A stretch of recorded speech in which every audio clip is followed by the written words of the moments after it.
Demokrasi itu membolehkan orang demonstrasi, boleh orang melapor, tapi mereka kasihkan jilat pantat rezim rupanya. Sampai-sampai orang-orang seperti kita itu mau didemo, dan itu udah terjadi kayak Rocky Gerung pernah ngalamin. Kan akhirnya tolol dan terbukti akhirnya mereka juga kecewa sama Jokowi.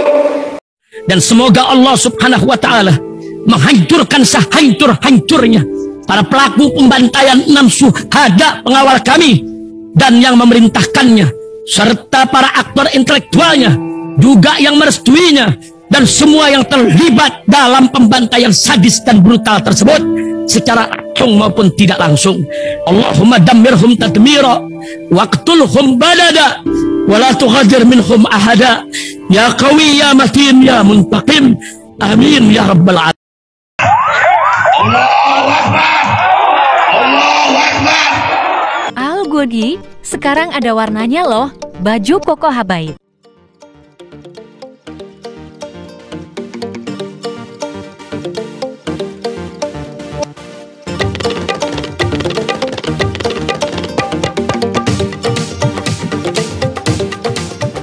Bismillahirrahmanirrahim.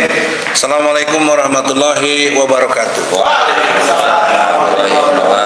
Saya Egy Sujana. Sebelah kanan saya Damai Hari Lubis. Sebelah kanannya Beni Parapa. Sebelah kiri saya Babe Aldo. Sebelah kirinya Denny Cila. Kami adalah tim dalam pengertian untuk kampanye 01. Tetapi dalam pengertian hari ini kami bertindak sebagai relawan. Jadi tidak tunduk kepada apa yang dimaksud oleh tim. Kita relawan namanya, mau kita sendiri yang mau bantu, kita sendiri yang rela. Nah, poin pentingnya ada 3. Pertama, adanya mulai dari awal pelanggaran hukum di tingkat Mahkamah Konstitusi, dan terbukti Ketua Mahkamah Konstitusi dipecat karena melanggar etika, yaitu menerima pencalonan Cawapres 02, khususnya Cawapresnya, padahal belum berumur 40 tahun, paling rendah, tapi ternyata diterima juga. Yang kedua, peristiwa DKPP, Dewan Kehormatan dari Penyelenggara Pemilu, yang memutuskan Ketua KPU melanggar kode etik berat sehingga harus diperingati yang terakhir.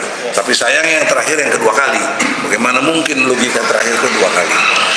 Nah, tapi intinya adalah adanya pelanggaran serius dari Ketua KPU yang sehingga dinyatakan melanggar etika berat.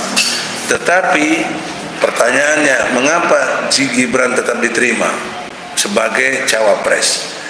Oleh karena itulah pelanggaran dari peraturan KPU tentang yang dikaitkan dengan Undang-Undang Nomor 7 Tahun 2017 Pasal 169. Oleh karena itu, dalam kesempatan ini kita melihat dari 2 situasi itu, peristiwa hukum yang berat pelanggarannya.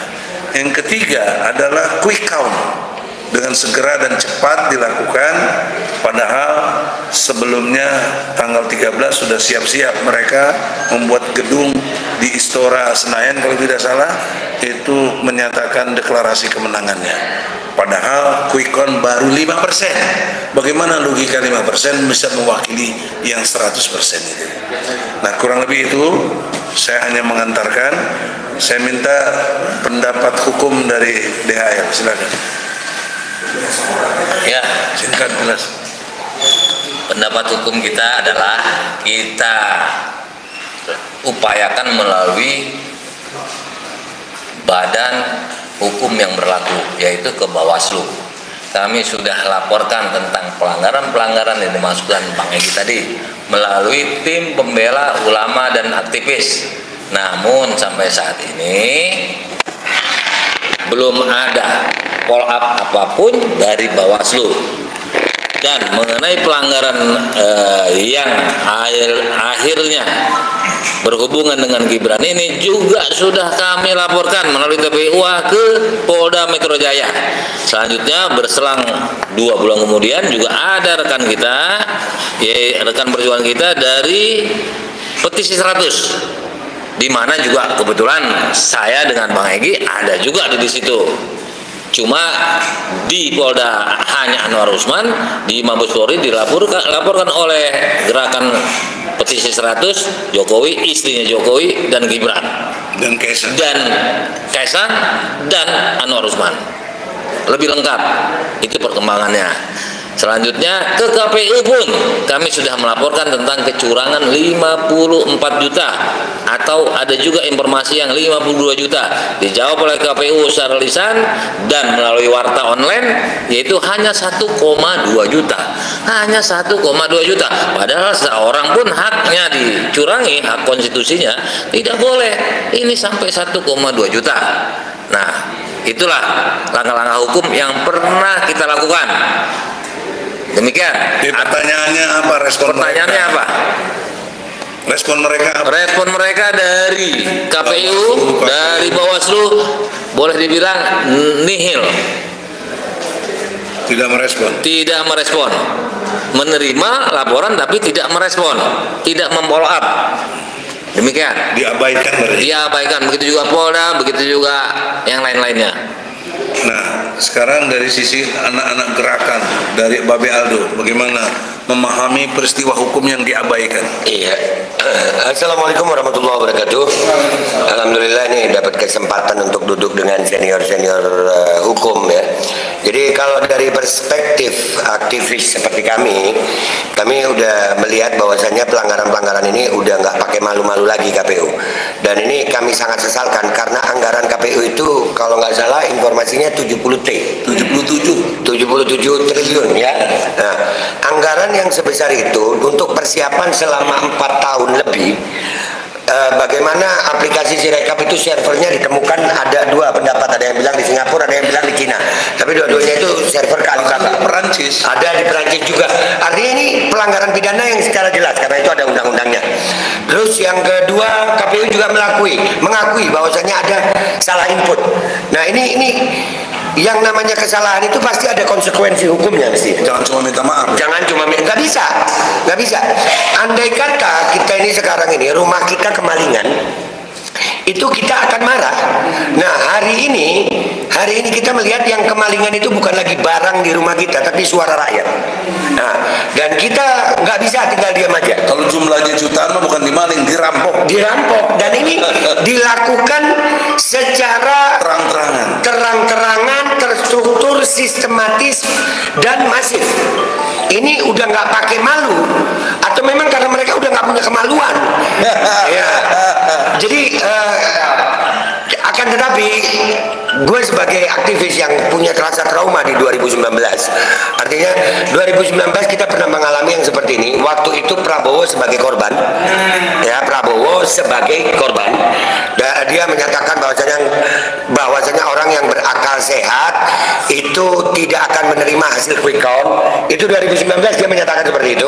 Akan tetapi sekarang mungkin dia sebagai pelaku atau diuntungkan oleh si pelaku, maka dia sekarang nerima-nerima aja. Nah ini sesuatu yang bertentangan. Mudah-mudahan aja, cuman harapan kita begini, jangan sampai Timnas Amin ya, sekali lagi gue berbicara untuk Timnas, karena kalau Timnas itu tidak berkaitan dengan partai politik apapun. Ya, kalau partai pendukung politik kan ada langkah hukum bang, ada langkah politik. Langkah politik ini kita ragu. Ya kita masih ragu-ragu apakah mereka akan melemah atau tetap bersama di barisan perubahan, kita belum tahu sampai hari ini. Jadi langkah antum apa sebagai aktivis? Langkah kita sebagai aktivis menuntut Timnas Amin untuk mengeluarkan pernyataan tolak semua hasil KPU dan minta yang diduga melakukan kecurangan yang paling besar yaitu tim 02 didiskualifikasi, dan tolong sebutkan harinya, tanggalnya, jamnya, kapan kita duduk KPU untuk bawa bukti-bukti kecurangan.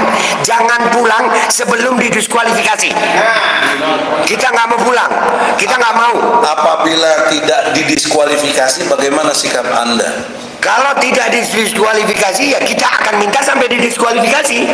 Ya, karena harus perang.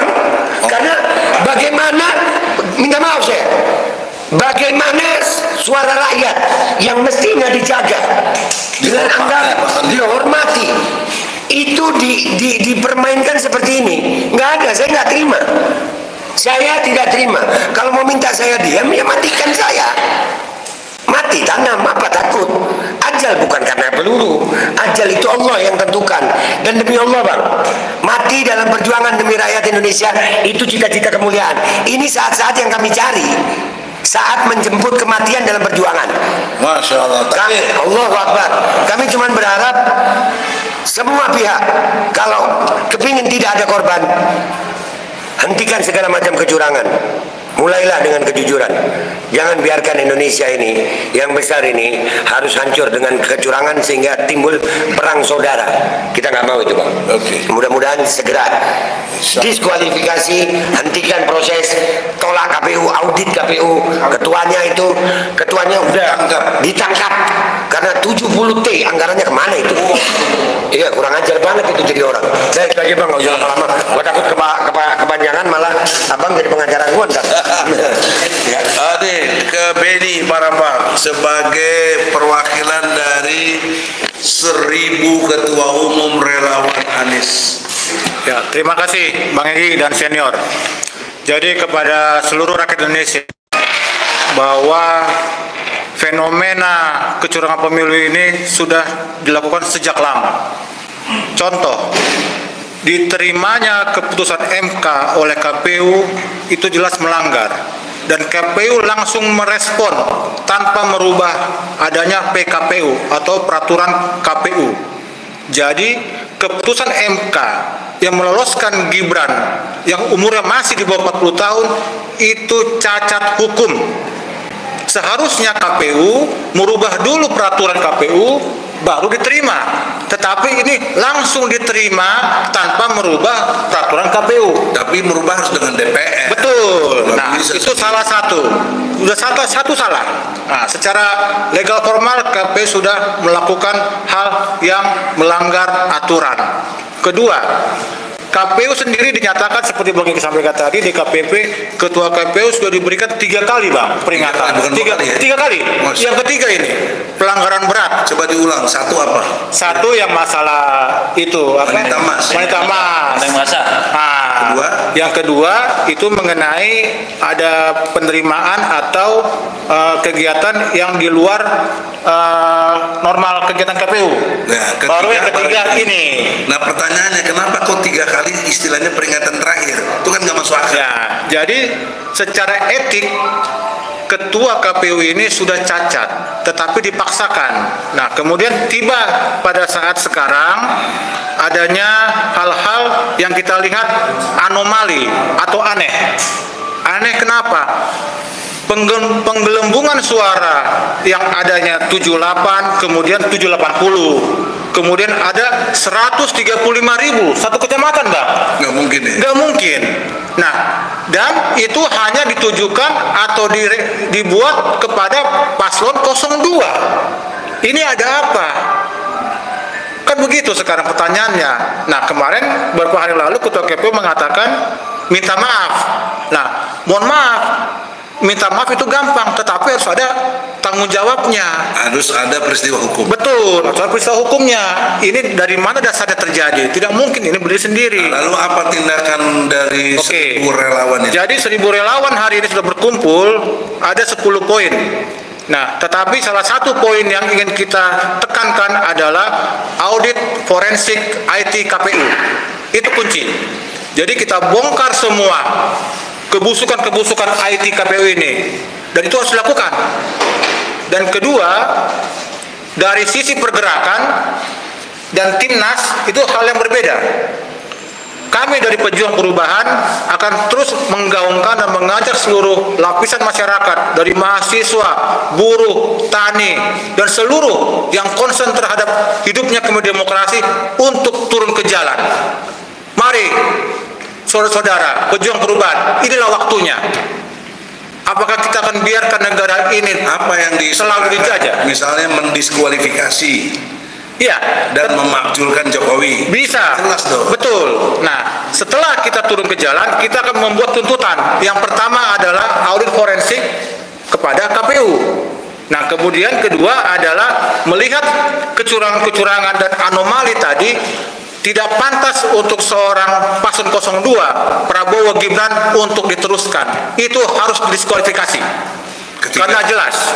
Dan ketiga, sebagai pemimpin tertinggi negara, Presiden Jokowi telah gagal melaksanakan demokrasi di negara ini. Menyalahgunakan kekuasaan dan menyatakan bahwa Presiden boleh cawe-cawe, menteri boleh cawe-cawe. Seharusnya cuti dong. Cuti dulu, baru dia bisa ikut. Nah, ini kan enggak. Menteri A, Menteri B, Menteri C. Capresnya pun enggak cuti. Enggak cuti. Nah, berarti kan apa? Ada penyalahgunaan kewenangan. Ini negara. Negara Indonesia, bukan negara Jokowi, bukan negara keluarga Jokowi ini. Nah, bukan negara kelompok. Government crime. Yes. Dan state crime. Dan terakhir, ini pemerintah. Dan terakhir, Bang, kami minta kepada partai politik pengusung 01 dan 03 untuk menggunakan angket di DPR. Oke. Jadi semua jalur kita mainkan, jalur hukum, jalur politik, dan jalur pergerakan. Jadi masyarakat biar melek matanya dan sadar bahwa hal yang terjadi di negara ini sudah salah. Oke. Demikian kira-kira Bang Eki. Yang terakhir dari Denny Cila sebagai Ketua Relawan OS Jubedil. Assalamualaikum warahmatullahi wabarakatuh. Waalaikumsalam warahmatullahi wabarakatuh. Saya harus bertanya pada diri saya sendiri, kadang-kadang harus merenung. Saya ini hidup di mana? Gitu. Ini pertanyaan yang sangat dasar sekali. Karena saya ini kan rakyat. Yang namanya rakyat itu harusnya kan sebagai penikmat ketika suatu pesta demokrasi berlangsung. Rakyat sudah membayar itu orang-orang yang ada di KPU dan di Bawaslu. Ngapain aja mereka? Tadi kan sudah disebut nih, kata Babe Aldo 70 triliun something. Nah, lalu sudah sebagai rakyat juga disuruh ngawasin TPS itu loh. Tingkah laku mereka ini. Artinya ke depan ini secara hukum, di samping tadi apa gerakan-gerakan yang akan dilakukan, saya pikir konstitusi sudah harus juga ditambah tentang pengertian tentang pengkhianat pada negara. Jadi dalam konteks ini, mulai dari ketua KPU, ketua Bawaslu, presiden, itu termasuk dalam kategori pengkhianat negara, pengkhianat rakyat. Ya, saya sebagai rakyat yang harusnya menikmati, tidak bisa menikmati. Saya disibukkan sehingga harus turun ke jalan, harus berbicara banyak tentang bagaimana kerusakan-kerusakan terjadi di Republik ini. Jadi sebagai rakyat usulan konkretnya apa? Usulan konkretnya pertama kali tadi kan sudah tentang apapun yang terjadi, proses ini terus dilaksanakan, tetapi ingat bahwa audit forensik itu diperlukan. Yang kedua, diskualifikasi 02 karena memang kejahatan yang sudah sangat masif dan memang dari hulunya yang sudah tadi dikatakan MK sampai ke hilirnya ini bermasalah, jadi memang harus didiskualifikasi barang ini. Nah, tetapi tidak hanya cukup itu, tadi yang ada juga disinggung tentang bahwa gerakan juga harus antara 1 dan 3 ini di DPR, di samping ada upaya untuk memakzulkan, dan lagi memang harus menyatakan bahwa pemilu ini bermasalah sehingga punya alasan untuk membuat suatu keadaan yang darurat. Artinya MPR ini sudah harus berpikir ke arah itu.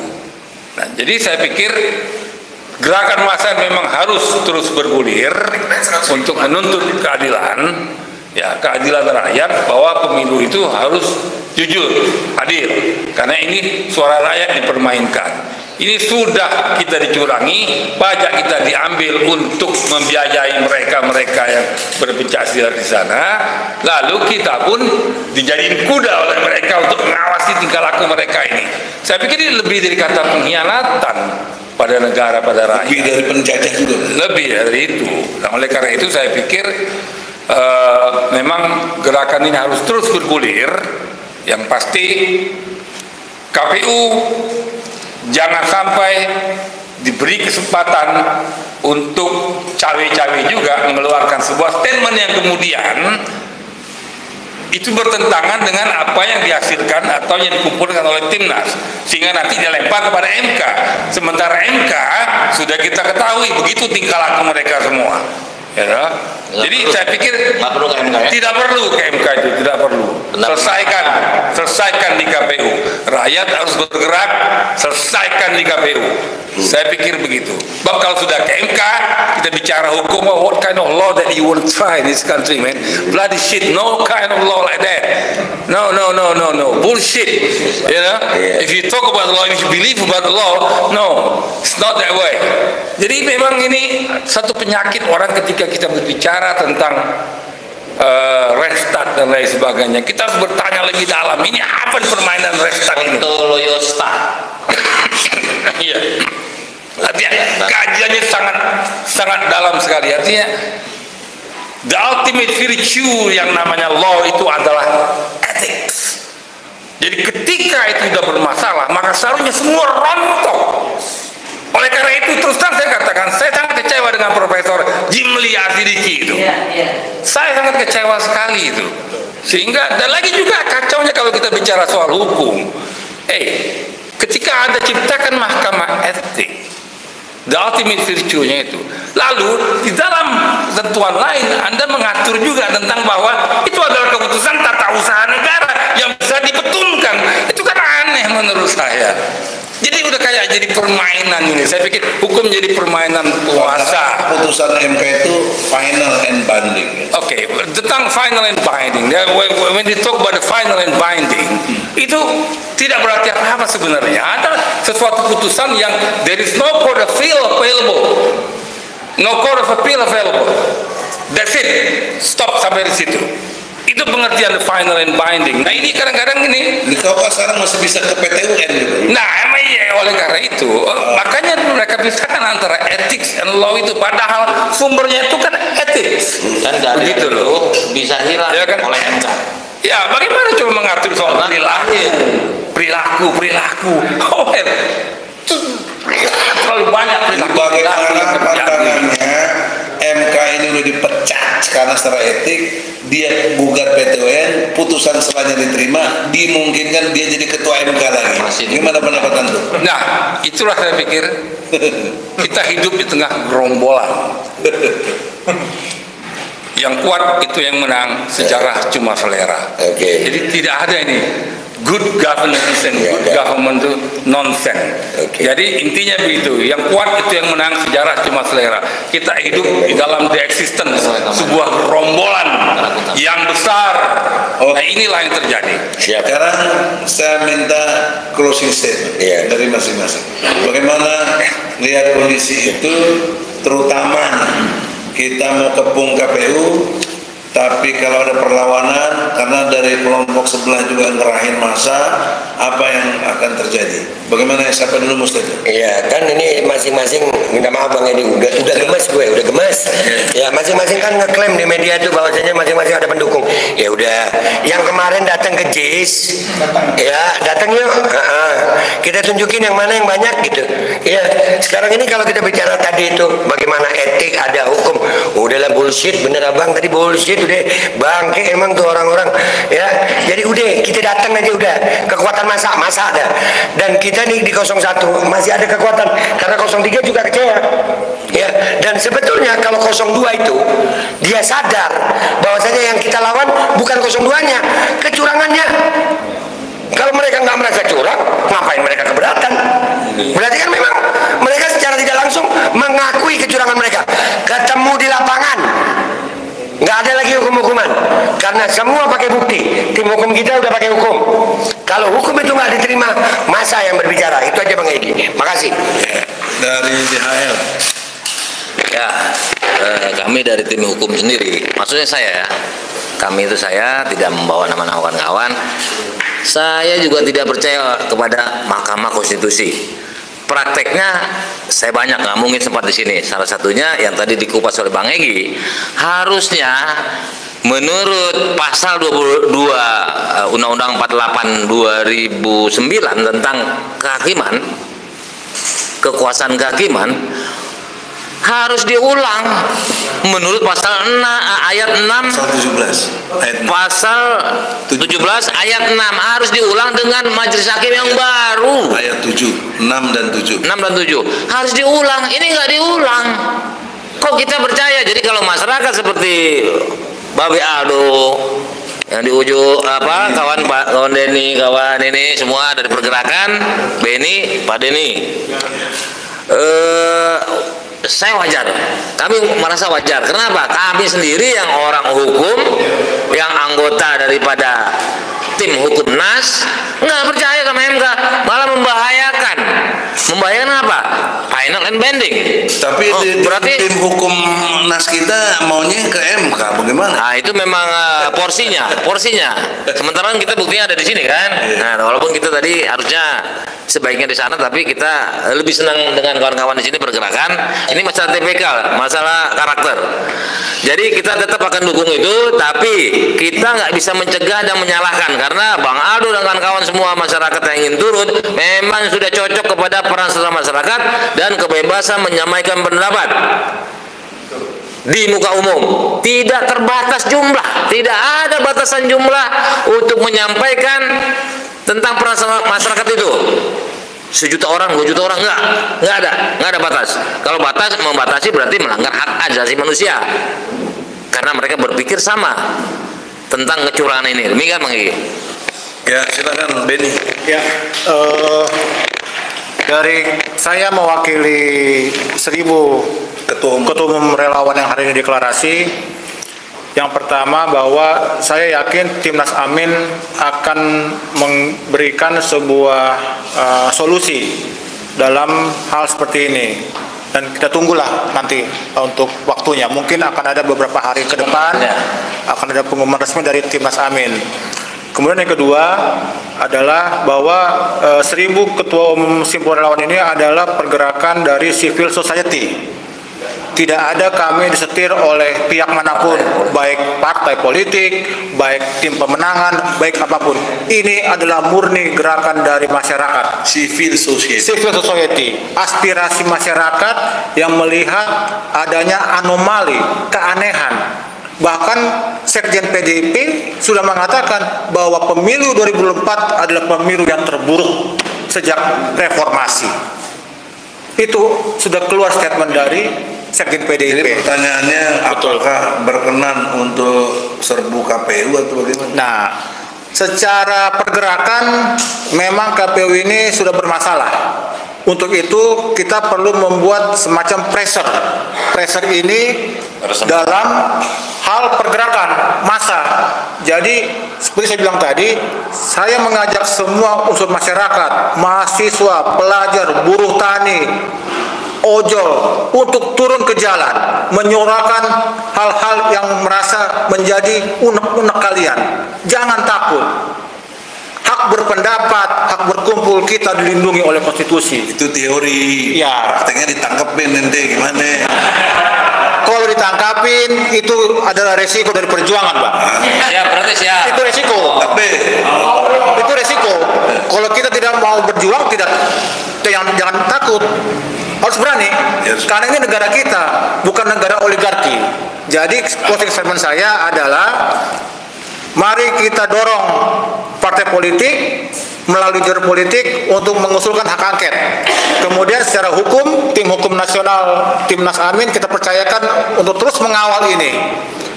Dan yang terakhir adalah pergerakan pejuang perubahan dan seluruh lapisan masyarakat agar turun ke jalan setiap hari menyuarakan ini tanpa henti. Demikian, Bang. Ya. Terakhir ini ada lagi. Ya, alam semesta bekerja dan telah bekerja sebagaimana arahnya. Believe it or not, Anies Baswedan adalah takdir menentukan bahwa perubahan apapun yang terjadi besok dimulai dari sini. Oleh karena itu, yang namanya Anies Baswedan harus didaulat bahwa ia membawa misi perubahan besar untuk bangsa dan masa depan bangsa Indonesia ke depan. Apapun yang terjadi besok, menang atau apapun itu. Dan kalaupun ternyata dikalahkan karena sebuah kecurangan, maka konteks kata perubahan akan bergulir menjadi lebih besar. Oleh karena itu, saya pikir kesadaran ini harus dibangkitkan kepada seluruh rakyat Indonesia. Demikian. Bagaimana bro, kita tahu sikap Anies yang selalu santun, artinya tidak inginlah ada konflik yang besar dan lain sebagainya. Bagaimana Anda memandang itu? Konflik itu kan suatu hal yang alami. Oleh karena itu saya pikir kalau sampai Anies Baswedan menolak didaulat bahwa dia adalah titik perubahan dalam bentuk apapun ke depan, maka dia harus terima. Kalau dia tidak bisa terima, ya mungkin rakyat akan bisa menilainya. I cannot say that. Gitu ya? Ya. Karena ini titik penentuannya, ini masalahnya. Apapun hasilnya besok itu. Artinya go ahead or stop with some kind of what you call it, revolution is not bad. Dengan bahasa lain, dengan hormat, Saudara Anies Baswedan jangan menolak perubahan ini. Ya. Karena perubahan ini dia sendiri yang mengkampanyekan. Ya. Oleh karena masa itu, udah pada titik ada pertempuran terus menghindar. Ya, gerakan itu harus terus bergulir. Tapi kita dalam banyak arti. Begitu. Tapi kita sangat baik kepada Allah akan menggerakkan hati nurani Anies dengan jernih, karena Anies orang yang beradab, orang yang beragama, yang baik, insya Allah ikhlas. Ya. Sekarang silakan, ada wartawan mau bertanya. Ya, saya cuma mau nanya dari mana? Ya, saya dari TV, ya di Muhammad. Yang saya mau tanyakan, ini kan kemarin ada suara-suara yang agak miring. Kalau di bawah ini diadu ya, demo dengan demo tandingan. Terus kemudian ada juga yang menyatakan, meskipun dari malam saya sudah dengar statement dari Anies bahwa tidak ada koalisi yang pecah. Nah, apakah nanti andai kata ini, oke, kita tahu Anies tidak akan kompromi, tapi kalau di samping-sampingnya ini, apakah yakin mereka akan kompromi? Itu ya, kira-kira. Dan satu lagi kepada Bapak Beato, apa yang dimaksud tadi Ketua KPU sampaikan nanti. Silakan, Abu Beato jawab. Ya, gini ya, kata tolol itu dia punya persamaan arti dengan bodoh, jahil dalam bahasa Arab ya. Dan blow on ya, banyak persamaannya ya. Bagaimana tidak disebut tolol kalau dia sudah melanggar etik 2 kali dan tidak dapat sanksi apa-apa? 3 kali ya, sanksi dan dia nggak dapat hukuman apa-apa. Dan yang paling tololnya dia adalah dia mengepalai atau mengetuai sebuah lembaga yang mestinya mempersiapkan pemilu secara jujur dan adil bagi masa depan bangsa dengan jumlah anggaran 70 triliun. Terus begini hasilnya. Itu saya sebut tolol, sebetulnya masih pujian itu. Iya, karena sebetulnya dia idiot. Iya, ya ada di bawahnya tolol itu. Ya, dengan alasan itu, kenapa saya nggak mau bilang dia pintar ya? Kalau saya katakan dia pintar, maka itu menghina akal sehat. Nah, itulah penghinaan itu kalau saya sebut dia pintar. Nah, jadi saya sebut dia tolol itu pujian, Bang, karena sebetulnya levelnya membunuh demokrasi. Terus ada pertanyaan yang awal tentang potensi konflik. Gimana? Oh iya, kalau masalah potensi konflik ya, masalah bagaimana akan terjadi apa itu namanya, dealing politik ya, yang kita khawatirkan itu. Karena memang jujur aja saya pribadi masih trauma dengan 2019 di saat kita mati-matian bela Prabowo, turun ke lapangan mandi gas air mata ya, bulan Ramadan juga itu ada yang mati, sementara Prabowo-nya makan nasi goreng terus tiba-tiba 0102 jadi 1112 di istana, kan bangke begitu itu ya kan. Nah, jadi kami jujur aja, kalau sampai ini terjadi di timnya Anies, hari itu juga saya pribadi, Bang, saya menyatakan bahwasanya udahlah, ini berarti memang Indonesia nggak bisa dibelain sama rakyat, kecuali rakyat memang mau turun untuk revolusi. Udah nggak ada Anies, nggak ada apa, revolusi semuanya dah. Karena manusia yang kita percaya sekarang cuma Anies sekarang nih. Kalau sampai Anies pun jadi kayak seperti Prabowo 2019, berarti memang sudah tidak ada lagi yang layak dipercaya. Dan tapi kami masih berharap, kami yakin bahwasannya Anies Baswedan tidak akan mengkhianati rakyat. Tolong ingat Pak Anies, jangan khianati rakyat. Kami mati Pak, nggak apa-apa. Bapak setia aja sama rakyat, jangan bergeser sedikit pun. Kalau partai politik mau bergeser, urusan mereka. Anies Rashid Baswedan bukan milik partai politik. Anies Rashid Baswedan milik rakyat Indonesia yang mendukung dia, yang setia sampai mati demi dia menjadi pemimpin yang membawa perubahan ke arah lebih baik bagi Indonesia. Terima kasih. Ada yang mau menanggapi? Denny? Ya. Ini. Jadi saya menanggapi tadi mengenai dealing politik. Kalau menurut saya, Bang Egy, Ya. kita tidak perlu berandai-andai. Tapi memang politik ini sifatnya cair, dinamis. Tetapi pegangan saya adalah pernyataan Pak Anies Baswedan terakhir sewaktu di Ponorogo 10 bahwa dia mengatakan saya tidak akan bergeser sedikit pun dari gerakan perubahan. Itu sudah poin. Jadi, kalaupun tadi abang kita trauma dengan 2019, saya mau berpantun. Lain lubuk, lain ikannya. Lain orang, lain perilakunya. Anies Baswedan bukan Prabowo Subianto. Bukan Jokowi. Bukan Joko Widodo. Bukan Gibran Rakabuming. Anies Baswedan, Rashid Baswedan adalah Anies Rashid Baswedan.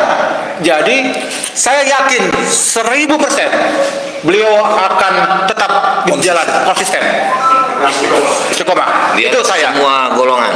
Kalaupun perjuangan kita tidak berhasil tahun ini, Bang Egy, insya Allah 2029 kita mencapai kemenangan. Oh, kelamaan.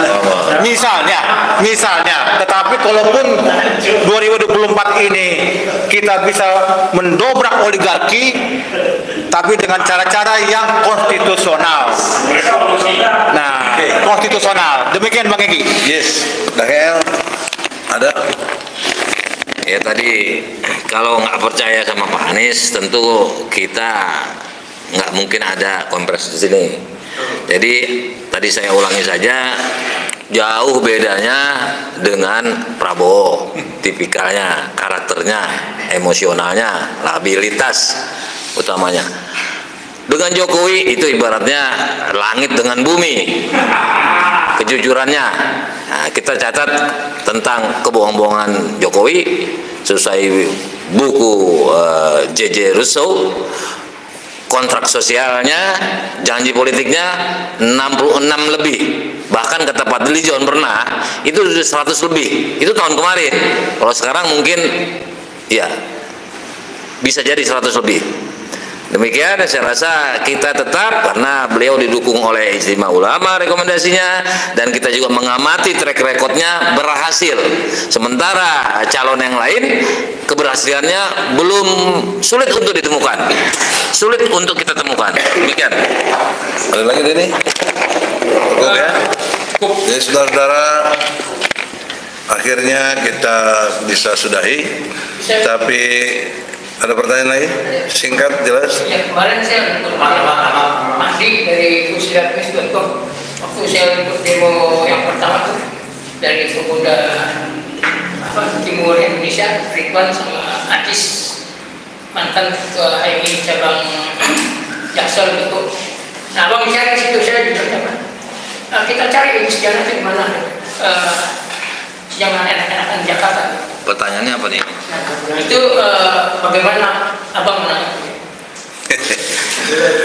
Itu kan urusan yang menurut saya aspirasi, tapi kan harus dibuktikan dengan dia demo. Masa rakyat mendemo rakyat?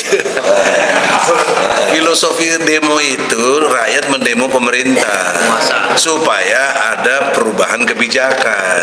Kalau dia mendemo saya, apa yang mau dirubah dari kita? Nah, itu aja deh. Jadi posisinya pada saat itu Bang Egy dengan kami TPWA sedang melapor. Makanya rekan kami juga bingung tuh, kok pelapor di demo, bukan Bawaslu yang di demo, gitu. Itu kalau kita tuh azam tuh. Boleh ikut jawab. Ya gini Pak, memang selama rezim Jokowi ini berdiri, saya sudah melihat logika hukum manusia ini udah terbalik-balik. Ya, sudah terbalik-balik nih, orang-orang udah terbalik. Saking mereka menjilat rezim, sampai orang-orang yang lagi kita ini diberikan hak loh sama konstitusi. Demokrasi itu membolehkan orang demonstrasi, boleh orang melapor, tapi mereka kasihkan jilat pantat rezim rupanya. Sampai-sampai orang-orang seperti kita itu mau didemo, dan itu udah terjadi. Kayak Rocky Gerung pernah ngalamin, kan akhirnya tolol dan terbukti akhirnya mereka juga kecewa sama Jokowi. Ya, jadi tolong Pak, kita nggak mau terbawa sama logika kebalik ya para penjilat. Orang kalau sudah kebanyakan jilat pantat yang hasilnya asam sulfat begitu. Iya, begitu. Jadi gua aja yang jawab, Pak. Jangan abang yang jawab. Karena untuk menjawab manusia-manusia yang otaknya udah kebalik, itu nggak bisa dengan penjelasan yang akademis. Nggak bisa, Bang. Harus gas seluruhnya. Ya, jadi mereka, saya rasa orang-orang yang akal logikanya udah kebalik. Bagaimana? Apa hubungannya Egy Sujana mau didemo? Emang siapa dia? Dia juga rakyat yang kebetulan beliau melaporkan dan beliau orang hukum dan diberikan hak oleh pemerintah, diberikan hak oleh negara, oleh undang-undang. Nah, lucu kalau ada rakyat demo rakyat. Ya, itu salah minum kopi dia. Buat orang-orang begitu kalau pagi saran gue minum kopi, jangan minum larutan daki, apalagi daki selangkangan. Makasih. Makasih Pak. Ya, makasih. Saya kira demikian saudara-saudara. Makanya ide besarnya adalah diskualifikasi 02 dan pemakjulan Jokowi. Siap. Nah, insya Allah kalau itu berjalan, Indonesia insya Allah lebih baik. Siap. Assalamualaikum warahmatullahi wabarakatuh. Bismillahirrahmanirrahim guys. Sekarang ada babe rolen, babe roti molen. Roti ini dibuat yang pasti rasanya enak ya, ada 3 rasa. Ada pisang keju, ada tape keju, ada pisang coklat. Ini dibuat tanpa bahan pengawet dan melayani pesanan-pesanan kalian yang seputaran Jabodetabek, bisa buat nemenin ngopi, buat acara-acara boleh. Dan ini karena gua paling suka pisang keju, ini gua dulu yang nyoba nih. Nih dia tuh kayak crunchy gitu depannya itu. No.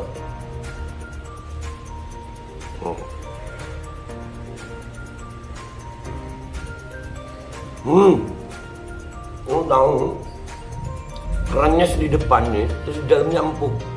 Ya Allah. Udah nggak usah lama-lama, lu kalau kepingin langsung pesen aja, itu ada nomor WA-nya, nanti gua kalau cantumin, ada juga IG-nya, langsung pesen, murah. Cuman nanti dia tanya itu 35.000 kalau nggak salah. Ya.